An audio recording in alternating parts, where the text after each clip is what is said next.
Welcome to my YouTube channel Sarathi Bharat वैष्णव। इस video के अंदर मैं आपको 12th की नोबल नेचर पोएम जो है उसके बोर्ड के अंदर आने वाले एक्सट्रैक्ट है, उसके क्वेश्चन कैसे बनते हैं और उसका आंसर कैसे दिया जाता है वो मैं आपको बताऊंगा।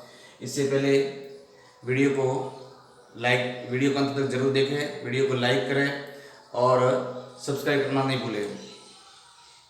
देखिए, इस प्रकार से बोर्ड के अंदर एक्सट्रैक्ट दिए हुए होते हैं, दो एक्सट्रैक्ट आते हैं, उसमें से आपको एक करना होता है।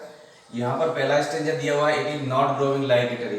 ये आपको पोएम जो है मैंने इस नोबल नेचर के पार्ट 1 के अंदर लाइन बाय लाइन हिंदी में एक्सप्लेन करके बताया है, और आप उसको यदि पढ़ना चाहें तो डिस्क्रिप्शन में मेरा लिंक दिया हुआ है, उसमें जाकर आप क्लिक कर लें। अब इस स्टेंजा के अंदर क्वेश्चन कैसे बनते हैं, देखिए, it is not growing like a tree, मैंने बताया था आपको, in bulk doth man better be. यहाँ पर इस स्टेंजा के अंदर जैसे क्वेश्चन बनता है, पहला क्वेश्चन, ठीक है, जैसे what is the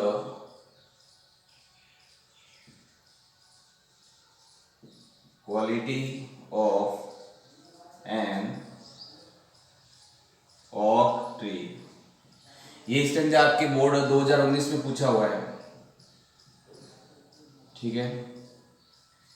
देखिए, what is the quality of an oak tree, यानी ओक के पौधे की विशेषता क्या होती है, प्रश्न ये पूछता है। और प्रश्न इसकी जगह पर ये भी उसका है, mention the quality of an oak tree. दोनों प्रश्न सेम है, उसके आंसर जो है आपको एक ही उसका आंसर देना होता है। देखिए, जैसे वो कह रहा है कि उसकी विशेषता क्या होती है, मैंने बताया था आपको कि ये 300 औसत क्या करता है। एक तो ये बड़ा पौधा होता है, यानी उसकी आकृति जो है बिग होती है। दूसरा, इसमें मैंने बताया था कि इसकी जो है वो 300 ईयर 300 औसत तक उसकी अवधि होती है। तो ये इसके अंदर हम क्या करेंगे, उसको लिखेंगे answer. An oak tree is big in size. It lives 300 years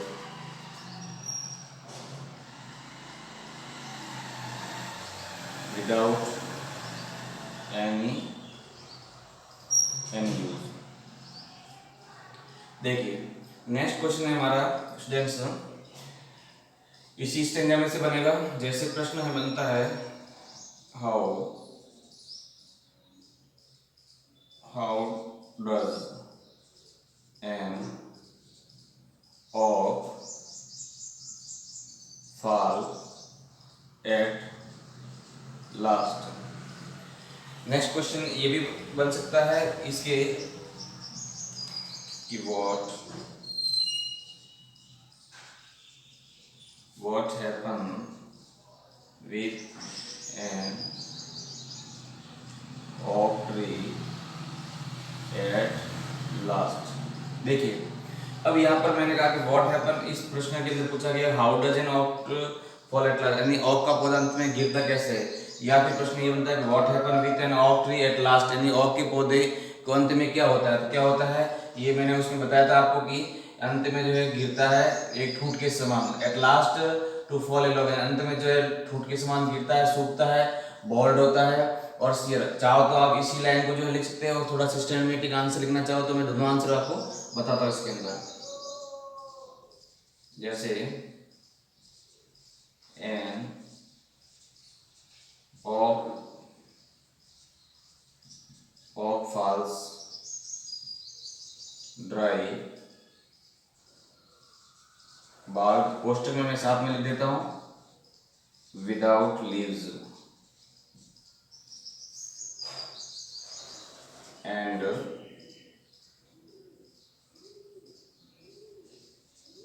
shear poster में लिखता हूं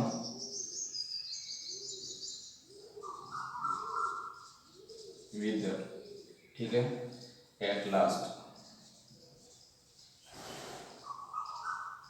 अब आप एट लास्ट चाहो तो आगे लगा सकते हो और एट लास्ट चाहो तो आप जो है वह अंत में भी लगा सकते हैं।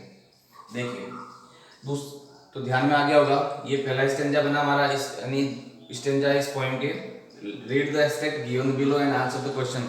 इसमें ऐसा लिखा हुआ आएगा स्टेंजा, और आपको उसमें 2 प्रश्न आएंगे, बोर्ड के अंदर 2 प्रश्न आएंगे, यानी 2 + 2 = 4, यानी इसका मतलब 4 नंबर का है।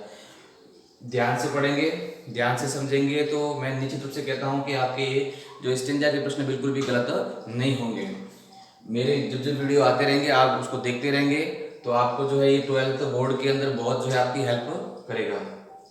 नेक्स्ट हमारा दिया हुआ स्टेंजा है कि लिली ऑफ ए डे। मैंने बताया था कि लिली का पौधा एक दिन का होता है, is fairer for end of May, और ये मई के महीने के अंदर क्या करता है, ब्लूम करता है। एक शब्द आपको ध्यान रखना होता है, ब्लूम। ब्लूम का मतलब होता है खिलना। देखिए, although it fall and die that night, हालांकि ये उसी दिन जो क्या करता है, गिरता है और मर जाता है। इट वॉज ए प्लांट, एक पौधा होता है, एंड फ्लावर ऑफ लाइट, यानी ये पौधा होता है जिसको जो पुष्प का यानी प्रकाश का पुष्प कहा जाता है। अभी ये प्रश्न ये इसकी विशेषता हो गई लिली के पौधे की, यानी उसको क्या कहा जाता है, प्रकाश का पुष्प क्यों कहा जाता है, क्योंकि ये एक ही दिन के अंदर अपनी जो खुशबू से जो सभी को मोहित कर देता है, सभी को आकर्षित कर देता है, इसलिए जो है उसको फ्लावर ऑफ लाइट कहा गया है। दूसरा मैंने इसमें क्वालिटी भी बताई थी, कंपेरिजन करके बताया था कि ये जो है, अब इसकी अवधि 1 दिन की है और इसकी अवधि जो है 300 ईयर्स की है, ठीक है।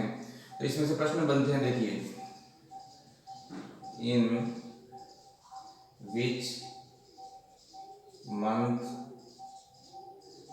डज ए लिली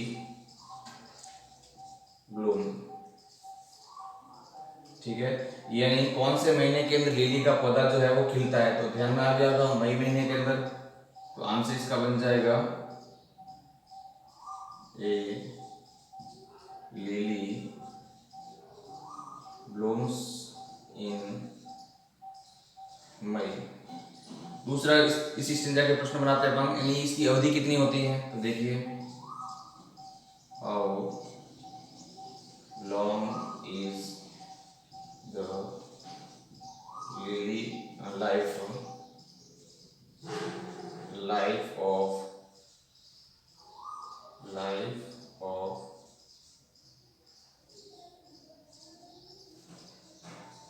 लिली, यानी लिली के पौधे की अवधि कितनी होती है। तो ध्यान में आ गया, 1 दिन का होता है इसकी अवधि।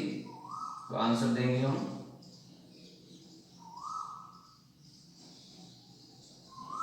The life of lily is a day, यानी इसकी अवधि कितनी हो गई, 1 दिन की हो गई। तो देखिए, देखा स्टूडेंट्स आपने, इस प्रकार से आपको जो है 2 स्टेंजा में से मैंने इस पॉइंट के 2 स्टेंजा बनते हैं, इसके एक्सट्रैक्ट बनते हैं, दोनों को मैंने जो है कंप्लीट करवा दिया है। प्रश्न ऐसे ही बनते हैं। अब इसमें से एक और प्रश्न बना सकते हैं हम कि poet why does the poet call lily flower of A light, यानी कवि जो है वह लिली के पौधे को फ्लावर ऑफ लाइट क्यों कहता है। बिकॉज इट स्प्रेड ब्यूटी, क्योंकि ये क्या करता है, अपनी जो सुंदरता है वो क्या करता है, फैलाता है, एंड जो है अस, और हमको क्या करता है, आनंद देता है, इसलिए जो है उसको क्या कहा गया, फ्लावर ऑफ लाइट कहा गया है। ऐसे, ठीक है। एक बार वापस पुनः आपसे निवेदन करता हूँ कि वीडियो को लाइक जरूर करें, शेयर करें और सब्सक्राइब करना नहीं भूलें।